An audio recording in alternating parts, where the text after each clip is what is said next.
మేము ప్రభుత్వము, టీచర్సు, స్వచ్ఛంద సంస్థలు, మేము అపాయింట్మెంట్ చేసుకున్న విద్యా వాలంటీర్లు అందరం కూడా ఒకటే ఒక కోరిక మీ నుంచి కోరుతా ఉన్నాం. మీ పిల్లల్ని చదివించే బాధ్యత మేము తీసుకున్నాం. వారికి మంచి వాతావరణం ఇంట్లో కల్పించి వారిని కంట కనిపెట్టి చదువు వైపు మళ్లించేటట్లుగా చేయడం వరకే మీ బాధ్యత. ఈ 4 సంవత్సరాలు మనం మన పిల్లల్ని పట్టించుకోకుంటే వాళ్ళు పక్కదారి పట్టే ప్రమాదం చాలా ఉంది. ఒక్కసారి వాళ్ళ ఇంటర్మీడియట్ వరకు వాళ్ళకు మంచి మార్గంలో మనం వాళ్ళని తీసుకొని పోతే ఇక పైన వాళ్ళే గట్టిగా పట్టుబట్టి చదువుకొని మంచిగా ఉన్నత స్థానాల్లోకి పోతాం. అందుకే ఈ 8th, 9th, 10th చదువుకుంటున్న పిల్లల తల్లిదండ్రుల బాధ్యత చాలా ఉంది. ఇది మళ్ళీ మీకు చెప్తా ఉన్నానమ్మా. మీకు ఏ ఇబ్బంది ఉన్నా మీ పాఠశాలలో అవి మా దృష్టికి తీసుకురావచ్చు. ఇది కేవలం 10th క్లాస్ కోసం చేయట్లే. ఇప్పుడు వాళ్లకు మంచి చదువును అందిస్తే వాళ్లకు బేసిక్ నాలెడ్జ్ అనేది బాగా ఉంటే రేపు భవిష్యత్తులో వాళ్ళు ఏం కావాలనో నాకు ఎక్కడ ఇంట్రెస్ట్ ఉందనేది వాళ్ళే నిర్ణయం తీసుకుంటారు. మీ అందరికీ కూడా ఎక్కడో హైదరాబాద్కు పోవాల్సిన పని లేకుండా ఈ 20 నెలల్లో మేము అందరం చేసిన పని ఏంటంటే కాలేజీలు అన్నిటినీ హైదరాబాద్ నుంచి తీసుకొచ్చి మహబూబ్ నగర్లో పెట్టుకున్నాం. బెస్ట్ కాలేజెస్ కూడా మహబూబ్ నగర్కి తీసుకొచ్చినాం. రాబోయే రోజుల్లో ఇంకా తెస్తాం. మన పిల్లలకు ఏది కావాలంటే అన్నీ కూడా మన మహబూబ్ నగర్ పట్టణంలో అందుబాటులో ఉండాలి. ఇది కేవలం నా మహబూబ్ నగర్ నియోజకవర్గం కోసమే కాదు, మొత్తం ఉమ్మడి జిల్లాలో ఉన్న మన పాలమూరు బిడ్డలందరి కోసం కూడా ఉపయోగపడేటట్టుగా మేమందరం కూడా గౌరవ ముఖ్యమంత్రి గారితో కలిసి ఆలోచన చేస్తూ ఉన్నాం.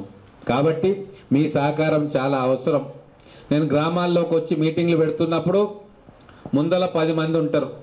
ముఖ్యంగా నేను మహిళలకు చెప్తా, ఇక వాళ్ళు ఒకటే లొల్లి చేస్తూ ఉంటారు. ఆ 10 మంది వెనక 100 మంది ఉంటే కామ్గా కూర్చుంటారు. కానీ ఈ ముందు వరుసలకు వచ్చి లొల్లి చేసే 10 మంది నాకు పెన్షన్ రాలేదు, నాకు ఇది రాలేదు, నాకు ఈ పంచాయతీ, నాకు ఆ పంచాయతీ, ఇదే లొల్లి ఉంటుంది.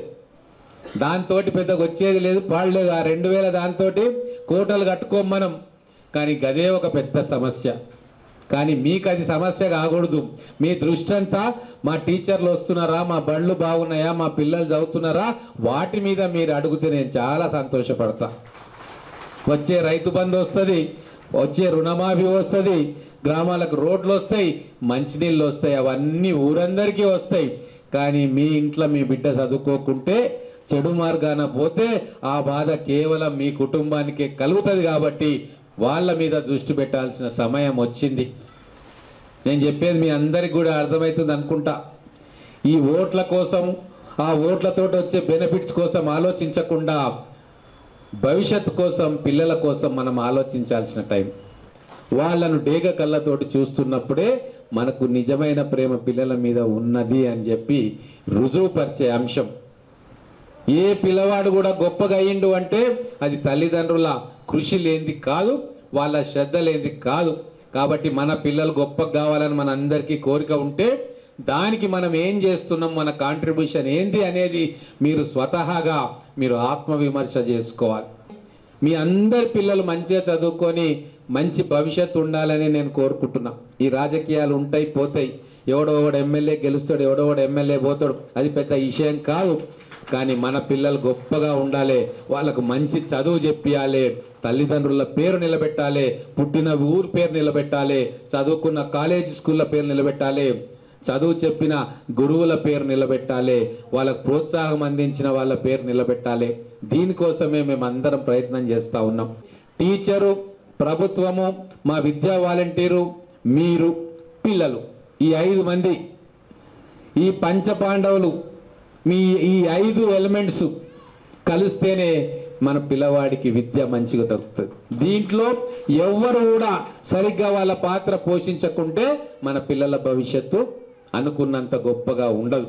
కాబట్టి మేము అందరం రెడీగా ఉన్నాం, మీరు కూడా రెడీగా ఉండాలని కోరుకుంటూ మీ వచ్చినందుకు ధన్యవాదాలు.